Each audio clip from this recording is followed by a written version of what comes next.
बिस्मिल्लाहिर्रहमानिर्रहीम। All viewers, अस्सलाम वालेकुम रहमतुल्लाहि व बरकातुहू। उम्मीद है आप सब ठीक होंगे। हम आज का लेसन स्टार्ट करते हैं। पारा नंबर 30, सूरतुन नबा, आयत नंबर 7। बिस्मिल्लाहिर्रहमानिर्रहीम। रब्बि इश्रह ली सदरी व यस्सिर ली अमरी वहलुल उक़दतम मिन लिसानी यफ़क़हू क़ौली।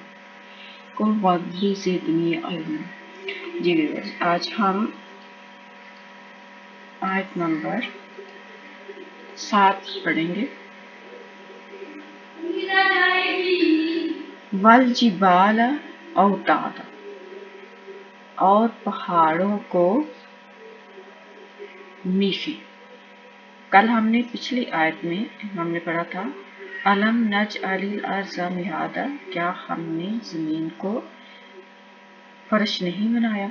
और आगे खुदा ने कहा कि वल जिबाल औतादन, और पहाड़ों को मीशे बनाया। वैसे इसकी पिछली आयत के साथ ही इसकी भी तफसील आएगी, लेकिन वीडियो लंबी हो जाती है, इस वजह से मैं अलग कर रही हूँ। वल जिबाला औतादन, और पहाड़ों को मीशे। अल्लाह ताला ने बताया कि पहाड़ों को मीशे बनाया है। औताद,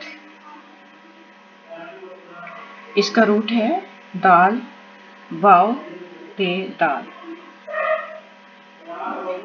और ये वातादुन की जमा है औताद। वातादुन की जमा है औतादुन। वातादुन के माने होते हैं इस चीज के होते हैं जिसे जमीन या मकान की दीवार में गाड़ा जाए। वातादुन की मानी ऐसी चीज के जिसे जमीन या मकान की दीवार में गाड़ा जाए। गोया ये लफ्ज़ कील के मानों में इस्तेमाल होता है। और लुगत में पहाड़ों को औतादल अर्ज़ कहते हैं। पहाड़ों को औतादल अर्ज़, जमीन के मीशे। जब औतादल अर्ज़ कहा जाए तो इससे मुराद पहाड़ होंगे। जब औतादल बिलाद कहा जाए तो मुख्तलिफ ममालिक के रौसा होंगे मुराद। और जब औतादल फम कहा जाए तो यानी मुंह के औताद, तो मुराद दांत होंगे। औताद की सारी तफसीर है ये।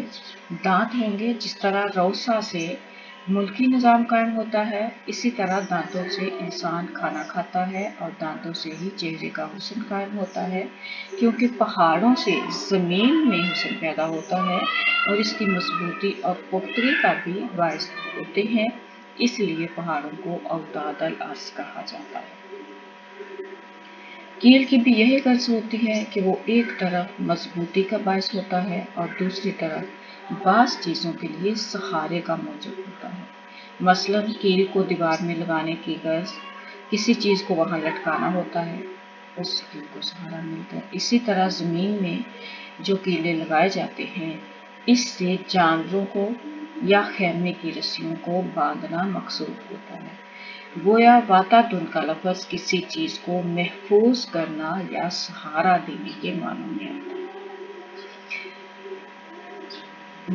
बस जब खुदा ने कहा कि हमने जिबाल को औतादुन बनाया है, तो इसके माने होंगे कि हमने पहाड़ों यानी जिबाल को ऐसा बनाया है कि वो सहारे का भी मौजब है, और जबाल यानी पहाड़ ज़मीन की हरकत मुसरा को भी रोकने का मौजब है।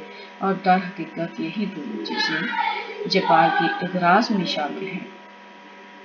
अब देखें, आपको औताद यानी कि जो पहाड़ हैं उनकी अच्छी तरह से समझ आ गई होगी। अब हम इसकी तफसीर देखते हैं। जबाल के जो फ़वाइद हैं वो इसकी तफसीर में आएंगे कि जबाल के क्या क्या फ़वाइद हैं हमारे लिए। नंबर 1, ज़िलज़ाल यानी ज़लज़ले आना बंद होगा। ज़िलज़ाल, पहाड़ों की वजह से ज़लज़ले आना बंद हुए। और इस कैसे ज़लज़ले आना बंद हुए, अगर हम इसको इल्म साइंस की हकीकत से भी देखें तो साइंस के मुताबिक हमारी ज़मीन अंदर से आग की तरह गर्म है। जब इसका छिलका अभी पतला था तो ये आग लावे की सूरत ज़मीन से निकलती और फिर वो लावा ठंडा होकर पहाड़ की शक्ल इख्तियार कर लेता। इस तरह बड़े बड़े पहाड़ जो हैं वो वजूद में आए। इसी तरह से जमीन का छिलका मोटा होता गया और जमीन आबादी के काबिल हो गई। बस पहाड़ जमीन की हरकत मुजरा को रोकने का सबब बने, यानी जलजलों को रोकने का सबब बने। जिस घोड़े को किले से बांध दिया जाता है और वो इधर उधर भाग नहीं सकता, इसी तरह जमीन मजबूत हो गई और जलजले कम हो गए। जैसे घोड़े को किले से बांध दिया जाए, कीला जो जमीन में लगाया जाता है तो वो मजबूत हो जाता है, इसी तरह से पहाड़ों की वजह से हमारी जमीन मजबूत हो गई और वो हिलना खत्म हो गई, जलजले कम हो गए। अब दूसरा फायदा जो पहाड़ों का है, पहाड़ जबार यानी सहारे का मौजूद। इसी तरह हम कह सकते हैं कि जमीन के तमाम ममालिक पहाड़ों के सहारे पर लटके हुए हैं। मसलन नंबर 1, पहाड़ों पर बर्फ पड़ती है और लोगों के लिए बड़े बड़े फ़वाइद का मौजूद होती है।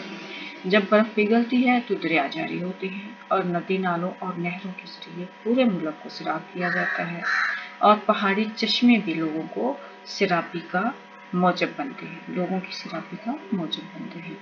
इसी तरह ममालिक की मईशत जो है इसका सहारा बनते हैं।